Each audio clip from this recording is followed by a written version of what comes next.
할렐루야. 서로의 평강의 복을 기원하는 마음으로 샬롬 인사 나누시기 바랍니다. 샬롬. 샬롬. 오늘은 우리 교회 첫 임직식이 열리는 기쁜 날입니다. 5명의 장로님, 14명의 안수 집사님, 46명의 권사님, 29명의 설의 집사님들이 임직을 받는 날입니다. 임직자들에게서 기대되는 것이 무엇일까요? 임직자들에게 기대되는 것. 그런데 누가 기대하는 거죠? 임직자들에게 누가 기대하는 것입니까?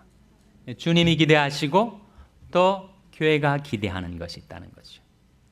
주님과 교회가 임직자들에게 기대하는 세 가지를 오늘 말씀을 통해서 찾아보고자 합니다. 첫째로 충성하라 하는 것입니다. 1절 2절 같이 읽겠습니다. 고린도전서 4장 1절 2절 말씀 같이 읽겠습니다. 시작. 사람이 마땅히 우리를 그리스도의 일꾼이요 하나님의 비밀을 맡은 자로 여길지어다. 그리고 맡은 자들에게 구할 것은 충성이니라. 맡은 자들에게 구할 것은 뭐라고요? 충성이니라. 주님은 임직자들에게서 충성을 기대하고 계시고 주님의 몸된 교회도 임직자들에게 충성을 기대하고 있다는 겁니다. 역사상 지금까지 살아왔던 인물들 중에서 가장 충성스러운 분 한 분을 고르자면 여러분 누구를 생각하시게 됩니까? 누가 과연 충성되셨죠? 예수 그리스도께서 가장 충성되신 분이셨습니다. 히브리서 3장 1절 2절에 이런 말씀이 나타나죠.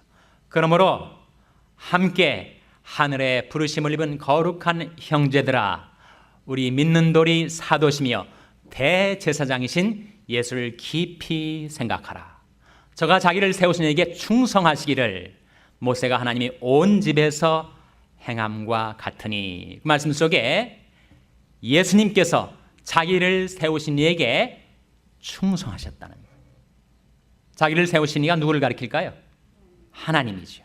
예수님께서 하나님께 충성하시기를 모세가 하나님이 온 집에서 그리했던 것과 같다는 거예요. 예수님께서 십자가를 지실 수 있었던 것도 우리에 대한 사랑 앞서 하나님께 대한 충성, 그 충성이 우리 주님으로 하여금 십자가를 감내하게 해 주었다는 겁니다. 십자가를 통해서 우리를 죄와 영원한 멸망에서 구원하여 주시고 하나님의 나라를 이 세상에 도입시키신 것이었죠.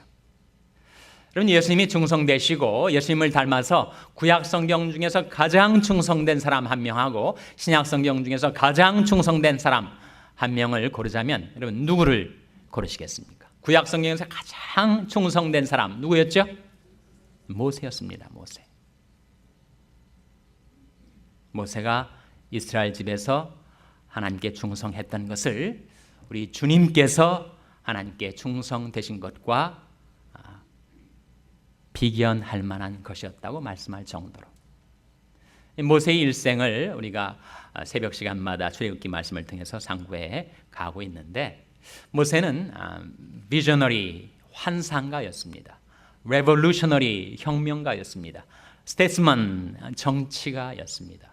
여러분 정말 모세가 꾸었던 그 꿈과 환상 너무 허황된 것 아니에요? 80세의 노구를 이끌고 자기와 아론 두 사람이 애굽에 내려가서 200만이 넘는 히브리 노예들을 해방시키게 될 것이다. 어떻게 그런 꿈을 꿀 수가 있습니까? 그가 비저너리 환상가가 아니었다면. 근데 그는 다만 허황된 꿈을 꾼 것이 아니라 그 꿈을 이루어 갔었던 레볼루셔너리 혁명가였죠. 정말 애굽을 뒤집어 놓고 거대한 제국인 애굽을 전복시키고 거기에 종살이 하던 히브리 노예들을 끌고 나왔으니까. 그럼 뭔가를 무너뜨리는 것보다 더 어려운 것은 뭔가를 세우는 것인데 오합지졸과 같은 히브리 노예들을 그는 이스라엘 민족 국가로 확립시킬 수 있었던 진정한 의미에서의 스테이트먼 정치가였습니다. 모세가 그런 삶을 살 수 있었던 것은 그가 자기를 세우신 하나님 앞에 주님께 충성했기 때문에 모세가 40일 주야로 금식하는 것이 성경에 여러 번 나타나죠. 얼마나 목숨 걸고 주님께 충성을 다 바쳤던 인물인가를 우리가 기억하게 됩니다. 신약 성경 속에서 구약의 모세처럼 가장 충성스러운 사람 한 사람을 뽑자면 여러분 누구를 떠올리십니까? 바울 아니겠어요? 바울. 디모데전서 1장 12절 말씀에 나를 능하게 하신 그리스도 예수 우리 주께 내가 감사함은 나를 충성되이 여겨 내게 직분을 맡기심이니. 주님께서 자기를 충성되이 여기셔서 직분도 맡겨주시고 직분 감당할 능력도 주신 주님께 감사한다. 그렇게 말했던 바울은 당시에 지리상의 발견 이전이 알려진 모든 땅, 지중해 연안이 모든 땅 끝까지 나가서 구원의 복음을 전파하고 수많은 영혼들을 하나님께 인도하고 각 곳에 교회를 세웠던 충성스러운 주님의 사도였습니다. 오늘 임직자 여러분들, 자신들이 job description, 직무 명세서를 기억하셔야 됩니다. 장로의 직무는 무엇인가? 장로는 대외적으로 교회를 대표하는 교회의 지도자들입니다. 교인들의 신앙과 생활을 강화하고 육성할 책임이 있습니다. 교회를 향하신 하나님의 뜻, 그 뜻을 추구하고 발견해서 그 뜻 가운데로 하나님의 백성들을 인도해야 될 책무가 주어져 있습니다. 교회의 지도자들로서 장로는 자신의 지도력을 서번트 리더십, 섬김의 지도력으로 행사해야 합니다. 백성들을 위해 군림하는 것이 아니라 백성들 아래에서 그들을 섬기고 세워줄 책임이 부여되어 있습니다. 신약의 장로 중에 한 사람이 베드로였거든요. 베드로는 장로 겸 사도였죠. 베드로전서 5장에 장로인 내가 장로들에게 권한다. 그러니까 장로가 장로들에게 권하는 말씀이 베드로전서 5장 2절에서 4절에 나타납니다. 너희 중에 있는 하나님이 양머리를 치되 부득이함으로 하지 말고 오직 하나님의 뜻을 쫓아 자원함으로 하며 더러운 일을 위하여 하지 말고 오직 즐거운 뜻으로 하며 맡기운 자들에게 주장하는 자세를 하지 말고 오직 양무리의 본이 되라. 장로가 장로들에게 전하는 메시지예요. 맡기운 자들에게 주장하는 자세를 하지 말고 오직 양무리의 본이 되어달라고 당부를 하고 있습니다. 집사는 무엇 하는 사람인가? 집사의 집자가 무슨 집자죠? 잡을 집자, 맡을 집자입니다. 사는 물론 일사자. 일을 맡아서 행하는 사람들. 장로들이 교회의 큰 나갈 방향을 놓고 기도하고 기도하는 것과 말씀 전하는 것에 전무해야 한다면 집사들은 교회의 크고 작은 모든 일들, 봉사 일들을 맡아서 섬기는 이들이죠. 실무를 맡아서 하나님의 백성들을 섬기는 직책이 바로 집사직입니다. 그래서 예수 그리스도께서 진정한 집사의 본을 보여주셨습니다. 디모데전서 3장 말씀에 집사의 직분을 잘한 자들은 아름다운 지위와 그리스도 예수 안에 믿음에 큰 담력을 얻느니라 하신 말씀대로입니다. 안수 집사는 그렇고 서리 집사는 뭐 하는 사람인가? 서리 집사의 서리가 무슨 서리죠? 총리 서리 그런 거 있지 않습니까? 그러니까 결혼이 생겼을 때 대리로 그 일을 맡아 행하는 사람. 아직 안수 집사는 아니지만 장차 이제 안수 집사로 교회를 섬기기 위해서 준비하고 훈련받고 실습하고 행하는 사람들이 바로 서리 집사입니다. 권사의 권자가 무슨 권자죠? 권세 권자가 아니라 권할 권자입니다. 권사는 교육자를 도와서 연약한 교인들을 돌아보고 섬기고 위로하고 권면하고 신방하고 그런 일을 하는 것이 바로 신앙의 어머니. 권사라는 직책은 한국 교계의 고유한 전통에서 나온 직분입니다. 영예로운 직분인데 받은 은혜와 영예를 힘입어서 봉사라고 섬기라고 직분을 받게 되는 것이죠. 여러분, 자기의 주어진 직분을 잘 감당하면 교회의 머리가 되시고 우리 목자가 되신 주님 앞에 우리가 서게 될 때 주님께로부터 칭찬과 상급이 주어집니다. 잘하였도다, 착하고 충성된 종아. 내가 작은 일에 충성하였음에 내가 많은 것으로 내게 맡기리니 내 주인의 무엇에 참여할지어다 하셨습니까? 즐거움에 참여할지어다. 주님께로부터 칭찬을 받고 상급을 받고 그 영원한 즐거움에 참여할 수 있게 주신다 하셨어요.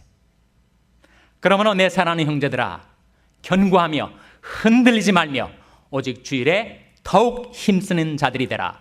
이는 너희 수고가 주 안에서 헛되지 않은 줄을 알미라. 내 직무 명세서를 분명히 깨닫고 그 일 가운데서 사랑하는 주님을 위하여, 주님의 몸된 교회를 위해서 충성할 것을 주님과 교회는 여러분의 임직자들에게 기대하고 있는 것입니다.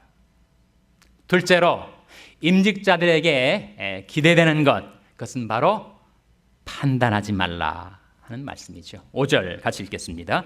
고린도전서 4장 5절 말씀 같이 읽겠습니다. 시작. 그러므로 때가 이르기 전 곧 주께서 오시기까지 아무것도 판단치 말라. 그가 어둠에 감춘 것들을 드러내고 마음의 뜻을 나타내시리니 그때 각 사람에게 하나님께로부터 칭찬이 있으리라. 그러므로 때가 이르기 전 곧 주께서 오시기까지 아무것도 어떻게 하지 말라고요? 판단치 말라. 교회의 지도자들은 교인들을 판단하지 말라는 거예요. 어떻게 사람이 속을 다 알 수가 있습니까? 한 사람이 현재의 모습, 그 이전에 그가 살아온 삶의 내력과 사연을 우리가 어떻게 다 헤아릴 수가 있겠어요? 근데 우리는 너무 성급하게 판단하고 조급하게 예단을 합니다. 논단을 해요. 그리고 정죄를 하고 물리칩니다. 그러지 말라는 거죠. 특별히 교회의 임직자들은 어느 사람이든지 그 사람에게 하는 것이 주님께 하는 것임을 기억하고, 하나님의 섭리 가운데 우리 교회 샬롬교회에 보내주시는 한 사람 한 사람을 귀중히 여기고 그 모습 그대로 따뜻하게 두 팔 벌려 영접하고 용납하고 환영하고 사랑하며 살라 하는 것이죠. 교회 판단의 영이 돌아가면 사람들이 심령이 마치 설이 맞은 병아리처럼 주눅이 들어서 교회 생활이 편치 않습니다. 저 사람이 나를 이렇게 판단하고 있는 것이 아닌가, 그런 자식이 들게 되는 그런 분위기, 그것은 교회 부흥의 큰 장애물이 되는 것이죠. 내게 오는 자는 내가 결코 내어쫓지 아니하리라 하신 예수님의 마음, 예수님의 정신을 가지고 살아가는 임직자 여러분들은 교회에 나오는 모든 교인들을 그 모습 그대로 용납하고 사랑하고 환영하고 영접하게 되시기를 바랍니다. 부메랑, V자 모양의 부메랑을 하늘에 던지면 그것이 돌고 돌아서 자기에게로 돌아와 자기를 친단 말이에요. 판단도 부메랑과 같습니다. 누굴 향해서 판단을 날리면 그 판단이 돌고 돌아서 결국은 자기를 치게 되는 거예요. 예수님께서 마태복음 7장의 산상수훈 가운데 비판을 받지 아니하려거든 비판하지 말라. 너희 비판하는 그 비판으로 너희가 비판을 받을 것이요 너희가 헤아리는 그 헤아림으로 너희가 헤아림을 받을 것임이니라 말씀하셨어요. 어찌하여 형제의 눈 속에 있는 티는 보고 내 눈 속에 있는 들보는 깨닫지 못하느냐? 먼저 내 눈 속에 있는 들보를 빼내야 밝히 보고 형제의 눈 속에 있는 티를 뺄 수 있게 되리라. 예수님 그렇게 말씀하셨습니다. 그러므로 때가 이르기 전 곧 주께서 오시기까지 아무것도 판단치 말라. 그 말씀은 그러면 우리는 판단력을 행사하지 말고 살아가라는 말씀일까? 그것은 아니죠. 하나님께서 우리에게 이성과 판단력을 주셨을 때 그것으로 옳고 그런 것을 우리는 판단하며 살아가야 됩니다. 근데 문제는 그 판단력을 가지고 한 사람을 예단하고 논단하고 판단하고 정죄해서 그 사람을 물리치는 방향으로 그 판단력이 행사되는 것, 그렇게 하지 말라는 거죠.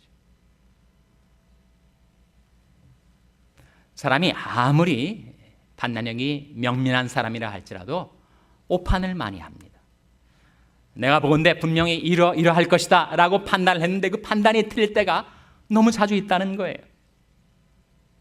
그렇기 때문에 전모가 드러나기까지 주님이 빛을 비춰주셔서 그 사람에 대해서 알 수 있게 해주실 때까지는 판단의 유보, suspension of judgment를 행하라는 것이죠.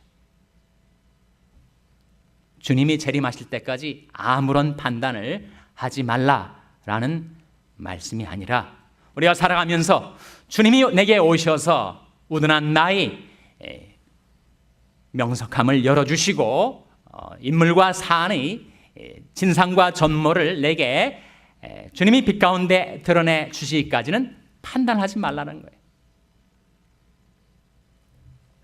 그러다 보면 주님께서 내게 오셔서 빛을 비춰주시면 주의 광명 중에 내가 광명을 보리이다. 그때까지는 판단을 유보하라. 오히려 판단하는 대신에 용납하라.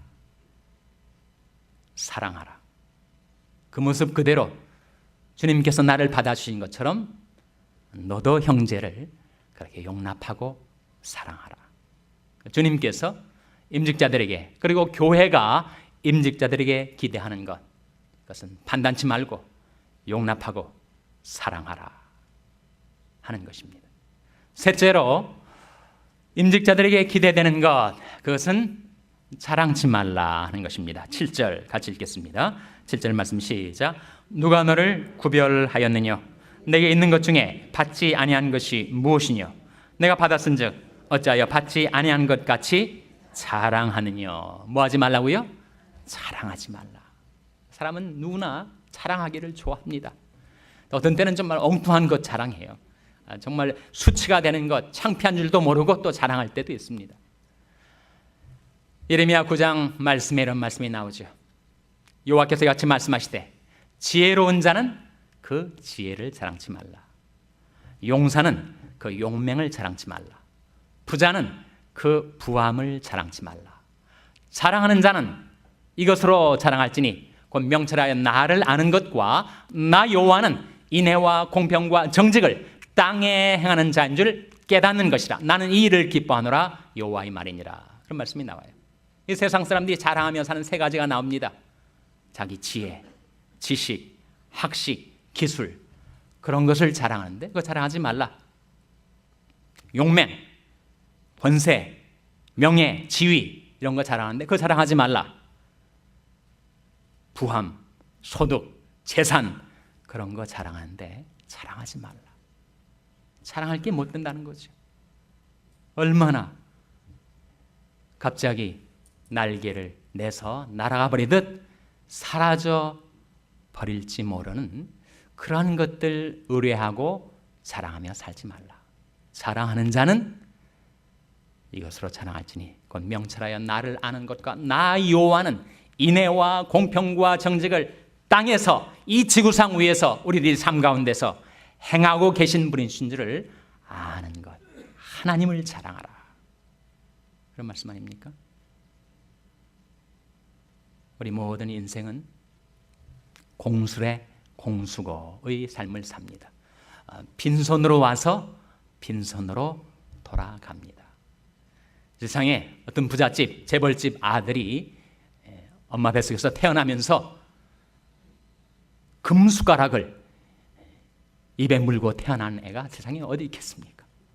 알렉산더 대왕이 세상을 다 정복하고 소나기에 넣고 죽을 때 조사했습니다. 30대 죽었으니까. 그때 유언이 내가 죽을 때 내 두 손을 관 밖으로 나오게 해달라 했습니다. 왜 그렇겠습니까?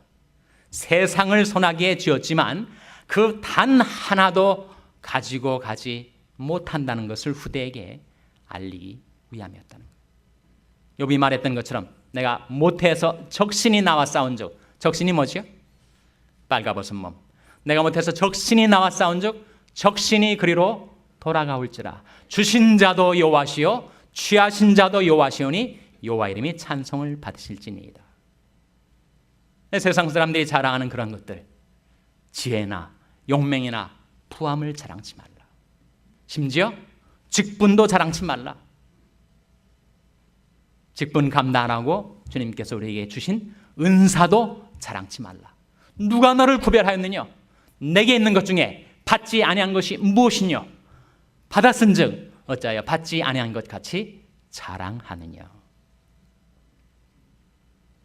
자랑하지 말고 주신 은혜 깨닫고 감사하고 겸손히 살라. 그런 말씀이죠. 겸손은 자기 자신을 아는 것입니다. 자기 실상, 자기 진상을 아는 것. 내가 한낱 피조물인데, 죄인인데 나 같은 죄인에게 은혜와 영화를 입혀주시고 모든 은총과 축복을 베풀으신 그 하나님께 감사하며 살고 하나님과 사람 앞에서 겸손히 살라. 그것을 임직자들에게 기대하는 것입니다. 오늘 임직을 받는 여러분들은 정말 우리 모두의 축복을 받고 축하를 받게 됩니다. 하나님께서 직분을 주셔서 그 직분을 통해서 교회를 위하여 봉사하게 해주셨으니 정말 감사한 일이죠. 임직자들에게 기대되는 것 세 가지, 주님과 교회가 여러분에게 기대하는 것 세 가지, 그것은 바로 충성과 사랑과 겸손입니다. 주님과 교회에 충성하라. 형제와 이웃을 사랑하라. 하나님과 사람 앞에서 겸손하라. 그 세 가지를 잊지 마시고 여러분이 주님의 기대, 교회의 기대에 부응하는 그런 임직자 여러분 한 분 한 분 다 되시기를 주님의 이름으로 축원합니다. 기도하시겠습니다.